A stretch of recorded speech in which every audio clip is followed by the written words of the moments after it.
నమస్కారం. నేను ఆస్తి కోసమో డబ్బు కోసమో ఈ పోరాటం చేయట్లేదు. ఎందుకంటే ఇది పోరాటం కూడా కాదు, ఇది ఆత్మగౌరవానికి సంబంధించింది, నా భార్య పిల్లల సేఫ్టీకి సంబంధించింది.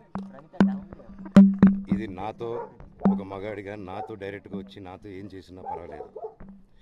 నా భార్య పేరు ఇంక్లూడ్ చేయడం, నన్ను తొక్కేదానికి, నా 7 నెలల పాపని ఇంక్లూడ్ చేయడం, నా బిడ్డలు ఇంట్లో ఉండగానే అలా బిహేవ్ చేయడం కరెక్ట్ కాదు.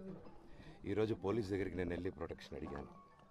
నేను మొన్న వచ్చి అడిగినప్పుడు మీకు అన్ని ఎవిడెన్స్లు ఇస్తాను, ఎస్ఐ గారు ఇక్కడి నుంచి వచ్చి నేను ఇస్తాను సార్ ప్రొటెక్షన్ చూపించాను, బౌన్సర్లు అందరూ అక్కడికి కొండ దాక్కున్నారని చూపించాను.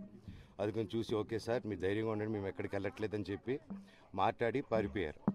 ఇప్పుడు కానిస్టేబుల్స్ వచ్చి అందరూ నా మనుషులను అందరినీ భయపించి ఇప్పుడు వాళ్ళ పేర్లు తీసుకొని బెదరగొట్టి మా మనుషులు పంపించేసి వేరే బాడీ గార్డ్ లోపల పంపించున్నారు సార్. జరగదు కాదు సార్. ఫస్ట్ డిపార్ట్మెంట్ సైట్ తీసుకుంటున్నారు. కంప్లైంట్ తీసుకున్న తర్వాత వాళ్ళకి ఏ అధికారం ఉంది?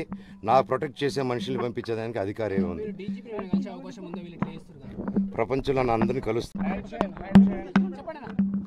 అందరికి నమస్కారం.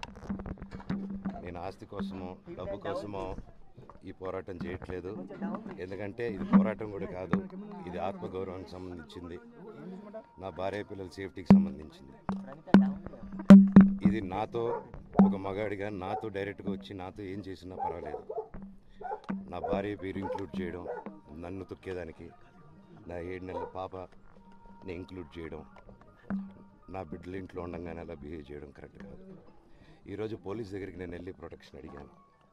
నేను మొన్న వచ్చి అడిగినప్పుడు మీకు అన్ని ఎవిడెన్స్లు ఇస్తాను, ఎస్ఐ గారు ఇక్కడి నుంచి వచ్చి నేను ఇస్తాను సార్ ప్రొటెక్షన్ చూపించాను, బౌన్సర్లు అందరూ అక్కడికి కొండ దాక్కున్నారని చూపించాను. అది కొంచెం చూసి ఓకే సార్ మీరు ధైర్యంగా ఉండండి, మేము ఎక్కడికి వెళ్ళట్లేదని చెప్పి మాట్లాడి పారిపోయారు. ఇప్పుడు కానిస్టేబుల్స్ వచ్చి అందరూ నా మనుషులను అందరినీ భయపించి ఇప్పుడు వాళ్ళ పేర్లు తీసుకొని బెదరగొట్టి మా మనుషులు పంపించేసి వేరే బాడీ గార్డ్ లోపల పంపించున్నారు సార్. జరగదు కాదు సార్. ఫస్ట్ డిపార్ట్మెంట్ సైట్ తీసుకుంటున్నారు. కంప్లైంట్ తీసుకున్న తర్వాత వాళ్ళకి ఏ అధికారం ఉంది? నా ప్రొటెక్ట్ చేసే మనుషుల్ని పంపించేదానికి అధికారం ఏముంది? ప్రపంచంలో నా అందరినీ కలుస్తాను.